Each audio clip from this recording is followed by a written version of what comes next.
We are shifting focus now.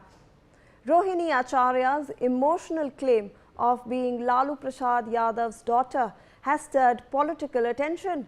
Chirag Paswan has stepped in, urging the RJD family to swiftly resolve their internal disputes, drawing from his own experience with the family crises.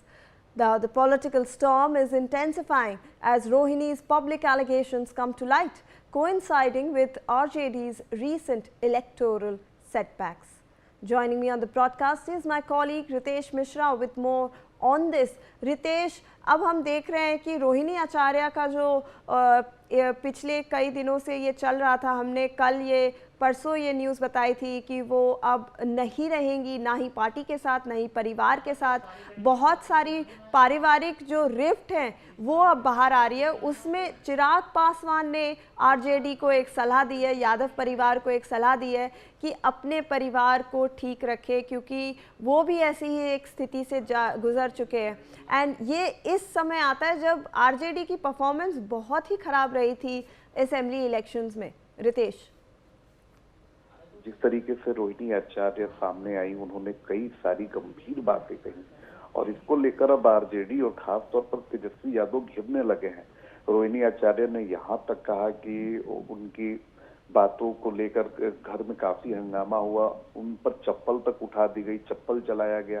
ये चप्पल किसने चलाया, चप्पल किस परिस्थिति में चली, इसको लेकर बिहार में ना सिर्फ पॉलिटिकली तेजस्वी यादव घिर रहे हैं, बल्कि बिहार में एक आम आदमी, उनका कार्यकर्ता भी उन्हें घेर रहा है कि रोहिणी आचार्य आपकी बहन है और वो बहन जिसने लालू प्रसाद यादव को किडनी दी, उसके साथ अगर ऐसा सलूक हो रहा है तो तेजस्वी यादव की क्या मानसिकता है जब वो अपने घर में अपनी ही बहन को वो रेस्पेक्ट नहीं कर पा रहे हैं। वो बहन जिसने अपने पिता को किडनी दी, किडनी देने पर उसे कहा गया कि वो गंदी है।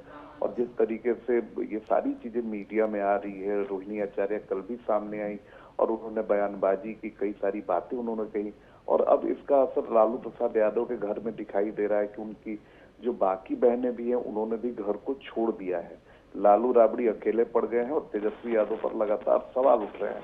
ऐसे में चिराग पासवान ने इस पर प्रतिक्रिया दी। उन्होंने कहा हालांकि ये किसी के घर का अंदरूनी मामला है और उन्होंने कोट किया कि 2021-22 में उनके साथ यही परिस्थिति हुई थी जब उनके चाचा और उनके चचेरे भाइयों ने उनके साथ कैसा सलूक किया। पूरी पार्टी जो है हाईजैक कर ली गई थी, कार्यकर्ताओं को हाईजैक कर लिया गया था, सरकार में अपनी पोजीशन जो पशुपति पारस है उन्होंने बढ़ा ली थी। तो ये सारी चीजों का जिक्र चिराग पासवान ने किया और उन्होंने कहा कि तेजस्वी यादव, तेज प्रताप यादव और उनकी बहनें मेरे भाई बहन जैसे हैं और ये सारी चीजें नहीं होनी चाहिए।